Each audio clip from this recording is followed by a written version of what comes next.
Mga ginusing paroy kan pirang paraoma sa Pamplona, Camarines Sur, haros piga alamag na makalihis na itulos mabunag kan magparauran kan mga nakaaging aldaw.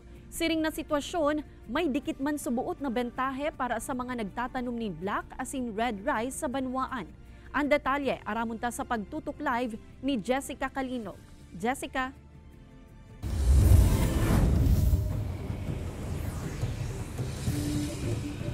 Kate, mayo pa nin ipigluluwas na datos sa ngunyan ang Department of Agriculture Bicol dapit sa danyos na ipigdarakan pagparauran kan mga nakaaging aldaw sa sektor kan agrikultura sa rehiyon. Alagad ang pirang mga paraoma makakasabi na subuot na kalugihan ang ipigdara kaini sa saindang paghahanap buhay. Pasado alas 8 nin aga kasubago kan magliwanag na ang porsyon kan kalangitan asin magluwas naman ang saldang. Ang mga paraoma sa sitio Kuntod kan Barangay Patong, Pamplona, pahidali naman na bunagkan sa indang mga ginusing paroy na haros sarong semana nang nakaluom sa sako o natatahuban nin trapal, ninhuli sa dagos-dagos na pag-uran. Ang iba ngani sa mga ini, piga-alamag naman.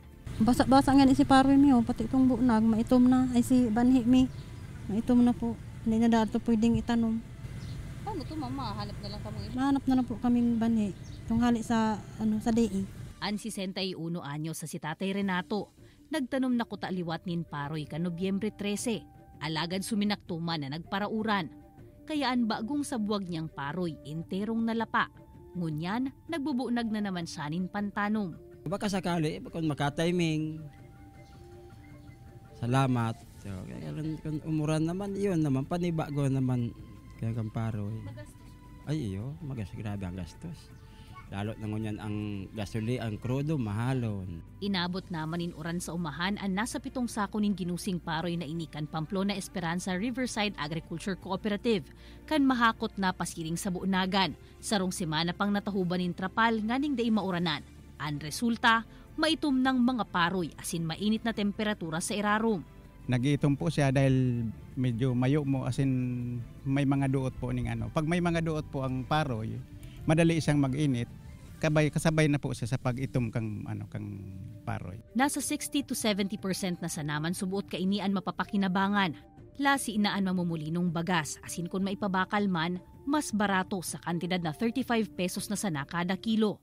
Black asin red rice ang mayorya sa mga pigtatanom kan kooperatiba. Sa mga siring kaining pagkakataon, nahihiling maninda ang kagayunan o bentahe ka napili nindang produkto. Kung argon sa puti na nag-iitom siya, yung red ma'am is red din talaga siya. And yung black din siya. Dahil mayo siya ma'am epekto pag abot sa kulay.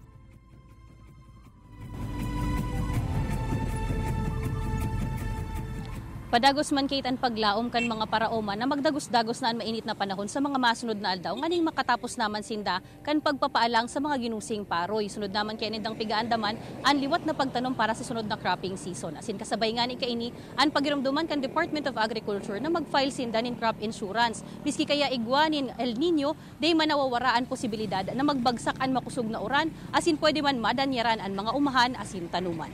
Kate? Jos Mabalos, Jessica.